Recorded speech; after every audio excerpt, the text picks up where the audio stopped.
Hey there everybody and welcome back to the channel. My name is Chris Holme and today we're taking over as Arsenal in a different Football Manager series than we've currently had going on the channel. So, let's get a few things sorted first. Number one, why a new series? I'm really enjoying the Catania one, but it's been a while since I've done anything in the Premier League. And yeah, the season's just starting. There's a lot of excitement, new players, everything. So that's reason one.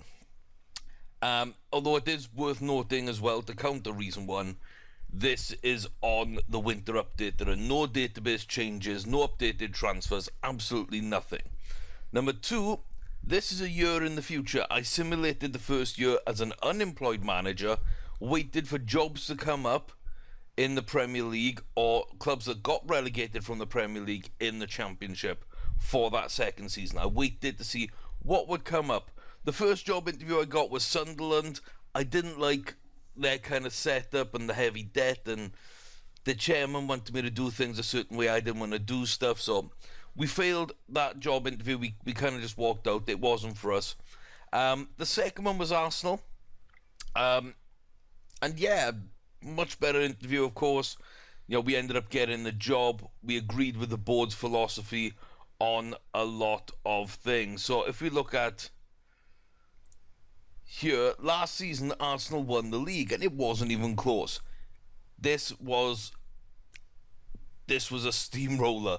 You know, 17 points over City, a further point back to United, and 20 points clear of Chelsea, which is phenomenal. You know, 7 games back, basically, were Tottenham. So, pretty good there, pretty good. You know, Leicester, Liverpool, Newcastle doing much better than in real life. Swansea down in 14th, that was pretty decent. Compared to real life, and normally on FM Swansea do struggle, so it was nice to see us a little bit higher than before. I am a Swansea fan. If you cannot tell by my accent, I do come from South Wales, so Swansea is my team.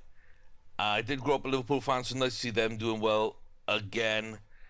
So yeah, not a bad league, but Arsene Wenger decided to retire. He has saved his history, but Arsene Wenger actually retired, and yeah, so he goes out on top, which brings me to reason 2 why Arsenal and why a new save.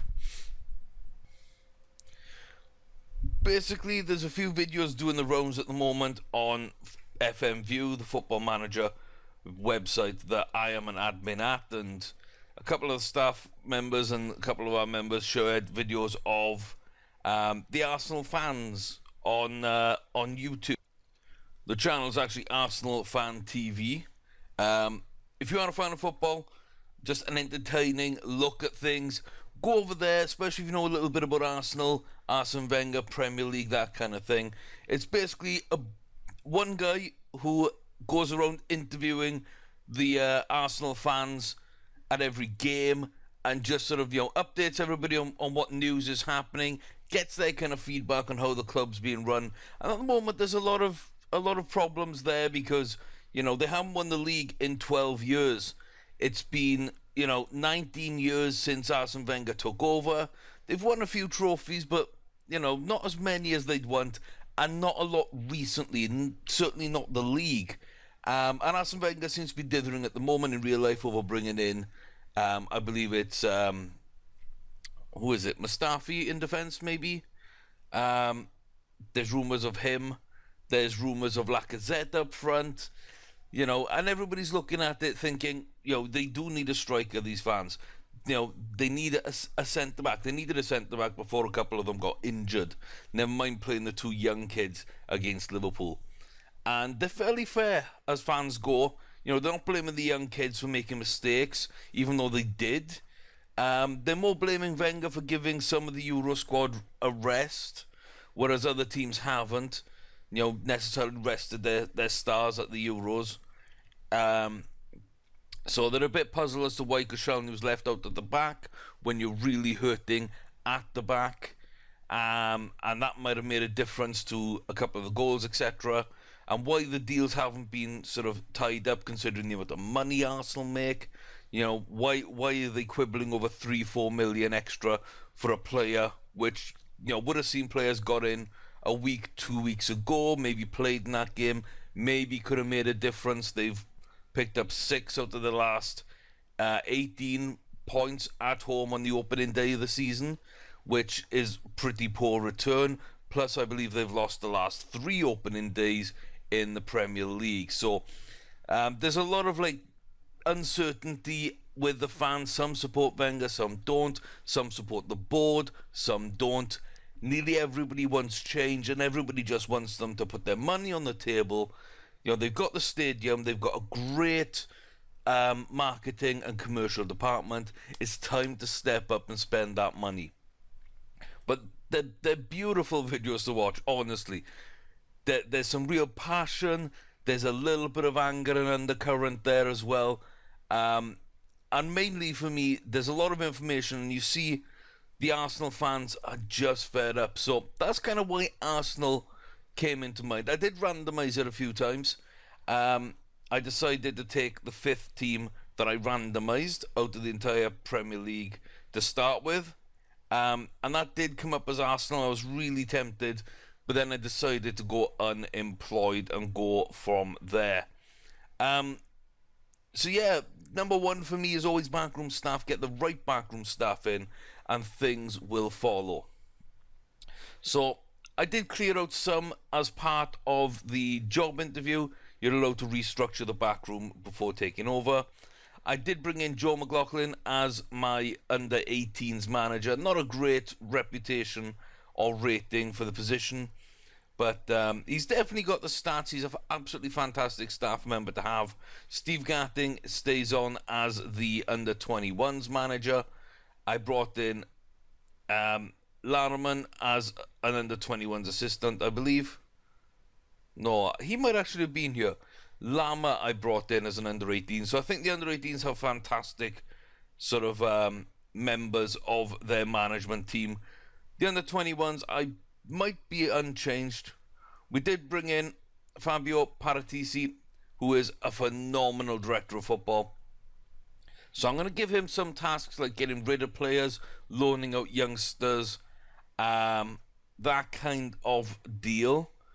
The big position for me in any game is always going to be assistant. Now, I went with Vincenzo Cangelosi. He's a former Roma assistant, although that's not where I picked him up from. He's currently at a different club. I can't remember which one. But, yeah, good judging potential, decent judging ability. Those are key for me as an assistant. I really need him to give me a good feedback on sort of players coming through the team, potential signings, matching them up to what I've got already at the club. So I need to know what players are good right now. So Cangelosi is there for me. Motivation, always going to be good if he is handling friendlies, that kind of thing, as well as that tactics. I do like to play with youth, so high working with youngsters stat is absolutely fantastic. 16 in man management, very happy with that as well. With the discipline, determination, which are okay, and adaptability is okay.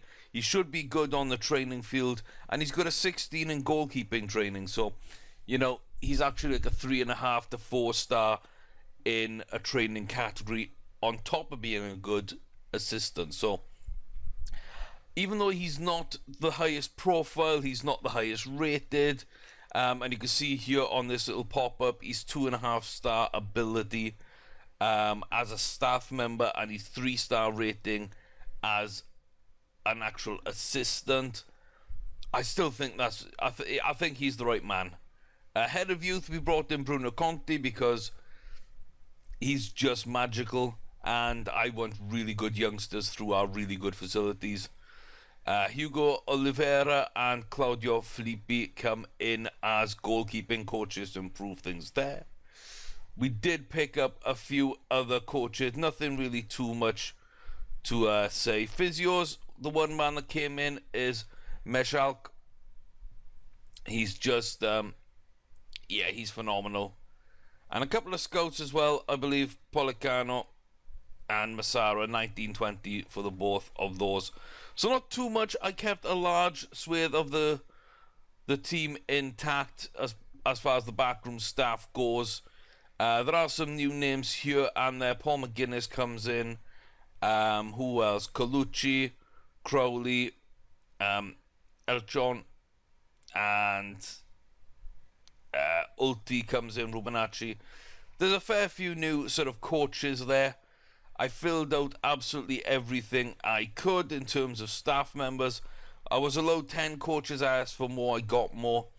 I asked for a merchandise club, so I wanted to really snowball the money. And as you can see there, that actually failed.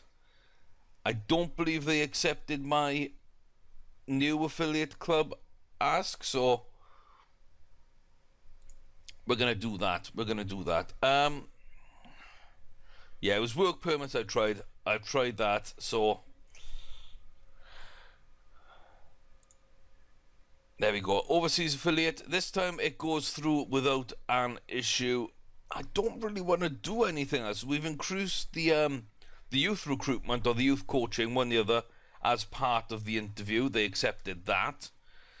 So, and we got more money as well from sales, which is probably the best way to jump in. Hold on, I've got 2 more under 18 coaches. That will be remedied very, very shortly. That'll be remedied very, very shortly. So let's look here. At the moment, there's a young striker, Vladan Todorovic. He's got that 5-star potential, maybe. For $1.5 million, the scouts found him. I thought that he's got good acceleration and pace and strength at this age, good heading at this age. He's a big lad who's a good target man, basically. So as long as he can do that kind of work, I'm fairly happy. You can see he's got some big numbers somewhere. Even leadership at the moment is a minimum of 15. Minimum of 15 heading, minimum of 15 strength, and minimum of 12 and 13 for pace acceleration. So he's 6'4", he's 17 years old, he's available fairly cheap, and the scouts really kind of liked him. As you can see, he's got a little bit more potential, maybe, depending on how things are.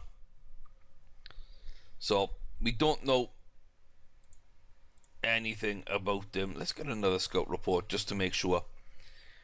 But yeah, right now he's not too far. Like, he's a couple of stars behind like a Walcott, which is pretty fine. You can see one of my signings here, a little bit of a spoiler there. But yeah, he's not too far behind Walcott at potential, even if he doesn't get the black stars. So I'm hoping to get 3-star ability on all my players. And yeah, let's have a look at what we did then. So 150 million out, 137 million in. I'm just going to look at cash deals. So a youngster out in Chris Willock. Joe Campbell goes out to Porto for 14 million. Doesn't have enough potential, 24. Gabriel Paulista, not really great. Real Madrid wanted him, so I sold him as well, 16.75. Another youngster in Ben Sheaf goes out. Let's take a quick look at Willock. Danny Welbeck, 18.25 to Bayern Munich. Don't need him, so let's do that deal. He's nothing special. Kalen Hines, youngster out. Debucci, we really didn't need him. 10 million is a great amount of money, I think, there for the right back. Pierre Guizello, again, not enough potential as a youngster. Coquelin, 17.75 million. That's a fantastic return. Decent player, but again, I'm not looking for 2.5-star players. And, I don't want decent players. That's what Arsene Wenger's done. I need to move away from that. Eleni as well. He needs to go out 15.5 to Valencia, another youngster out there in Mavididi. Alex Iwobi out to Villa for 4.1. Youngster Dragomir out to Real Madrid for 57k. A couple of these players could have made it for us, maybe not, but it's just time to get rid of anybody that I really don't believe is going to make it. Not could, is. Isaac Hayden, he goes out as well. A little bit too old to persevere with. Bielik, just no potential there. Let's get rid of him, even though Barcelona wanted him. Carl Jenkinson, 3.8 to AS Monaco. Casemiro, 22.5 million out to Real Madrid, which is pretty good because we paid less than that for him from Real Madrid, or I should say Arsene Wenger did. So yeah, he played 7 times for the club, scored 1 goal, 3 assists, 1 man of the match, picked up a yellow card, decent rating, and then we made a bit of profit on him, about 3 million. We probably lost a little bit of money due to the signing on fees and whatnot, but you know, it was still a good deal, and you know, we did win the league last season, so maybe he contributed a little bit. Yaya Sinogo out, only 1 million. That's not you know, that's not a great deal, but again, he's just not got any potential. 1.1 for Espina out to Nottingham Forest. Interesting. 6.25 for Szczesny out to Norwich. Kieran Gibbs to Sevilla for 9.75. You can see Yontaral, decent little youngster, but not convinced he could have made it. 4.5 million at Villa. And then Chuba Akpom, again, could have made it, but you know, 3 million to Bolton. I think those are some phenomenal deals, guys. Phenomenal deals. Okay, these youngsters could have made it, and like the amount of money I got, especially for Bielik and Dragomir, maybe they could have been kept for that kind of money. But they're just cluttering up the place. Let's start afresh, and let's build through youth that I think can make it at this club. And then you got small amounts for sort of bench players here, and youngsters almost ready to make the first team. Then you got people like Szczesny, Gibbs, Debuchy, Campbell, Elneny, Paulista, Coughlin, Welbeck, and Casemiro. All those guys really are on the fringes of our first team, and they're good backups. And I'm sorry, I've improved the team since Szczesny's left. Gibbs and Debuchy I didn't need. Joel Campbell, the money's too good. And in fact, everybody from Joel Campbell up. For what they offered this team and how good they really were, yeah. Yeah, it's not even worth thinking about. Ricardo Rodriguez. That's not my signing. He came in actually before I joined the club. Huge wage, but a great left back. You know, really solved one of the weaknesses at this team. You add that to what happened last year, and you know, Fred Mamana, youngster Vlasic for 1.4, who's got phenomenal potential, and I'm ready to give a little bit of time to this year.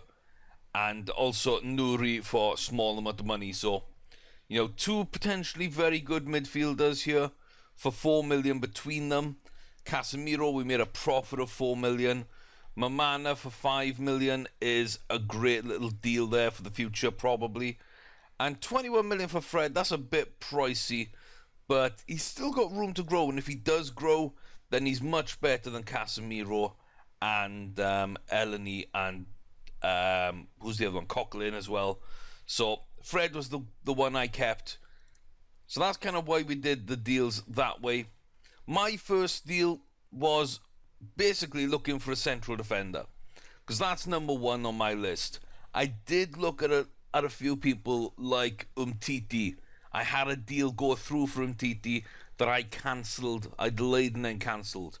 I had a deal in place for John Stones for 31 million that I delayed and cancelled. because my first choice was Laporte. And I'm happy that I've got him. Really happy I've got him. He's not the finished article, but he's a fantastic defender now. Tottenham were in for him. I decided to go in and just try and, grab him before they could. It worked out, 35.5 million. Huge fee for a centre-back. But that is, for me, that's a good deal. That is a really good deal. And we will see that continue to be a good deal for another decade at this club. I'm pretty sure about that. I also decided then, goalkeeper. Szczesny, nah. Ospina, nah. Let's get rid of both those. And let's step up like we mean it. Gianluigi Donnarumma, 12.5 million. Great potential. Pericek's 34. He might have another year, maybe 2 years at most, as our first team goalkeeper. And Donnarumma's just primed to become the next big goalkeeper.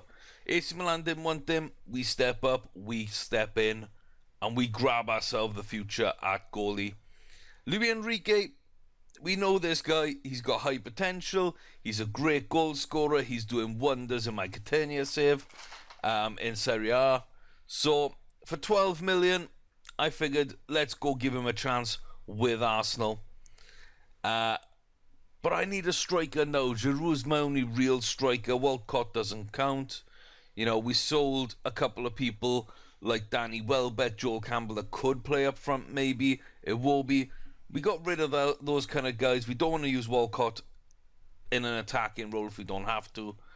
So, £40 million to go get Romelu Lukaku. I love his physicals. I love his technicals. I really, really, really hope he works out for us. He's got the potential. He's still young. Him and Giroud will share the first team duties this season. Enrique is number 3 striker. I can't see how that would not be a good deal. So, again, splashing the cash.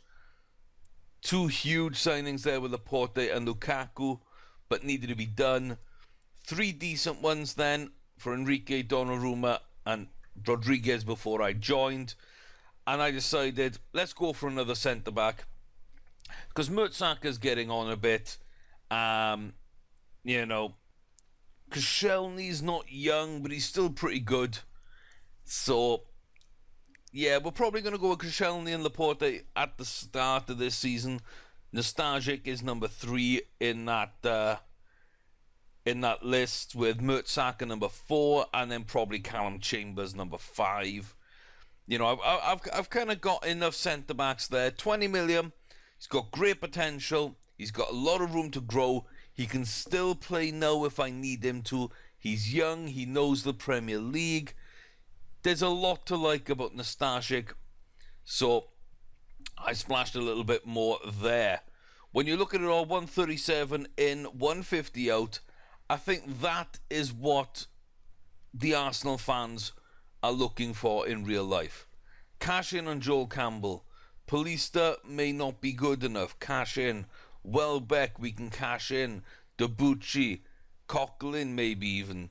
And then we can probably keep, if we think in real life, he's probably good enough. Iwobi you'd probably keep.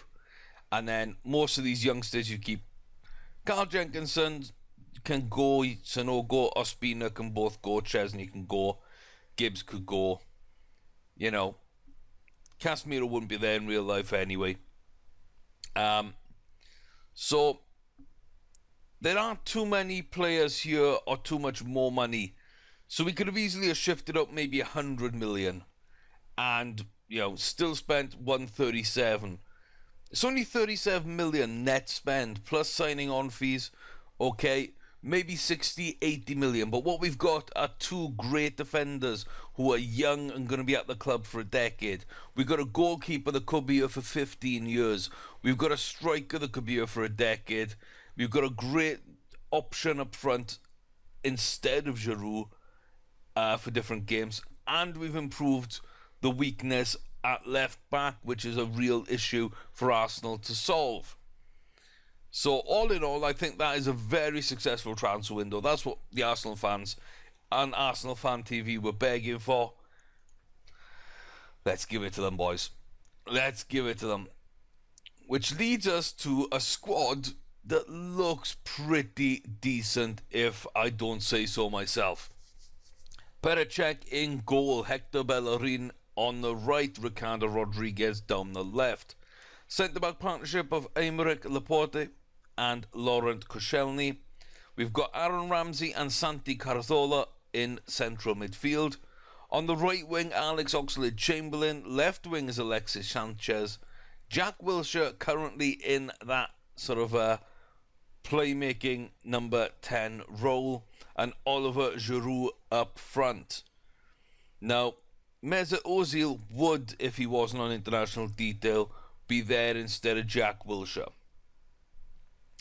So you look at the bench, Gianluigi Donnarumma as our goalkeeper, Romelu Lukaku as a striker. We've got Walcott there to play on the wing and maybe striker in case anything else happens. You've got Gnabry and Vlasic, two good young potential players there for attacking midfield. Instead of Gnabry, probably, because Walcott can play right wing, Vlasic can play left wing. So instead of Gnabry, that's where Wilshere would fit in usually. And maybe instead of Vlasic, even Fred would come in as well, because both wingers can cover each flank comfortably. So I wouldn't need to worry too much about that. I'm kind of thinking maybe sell Walcott. Yeah, we'll have to see how that one actually plays out long term, especially with Luis Enrique. Then on the bench as well, Nastasic, as I say, for this season, probably replacing Koscielny next year if he develops well enough. Nacho Monreal just to cover left backs. We've got no other left backs in the squad.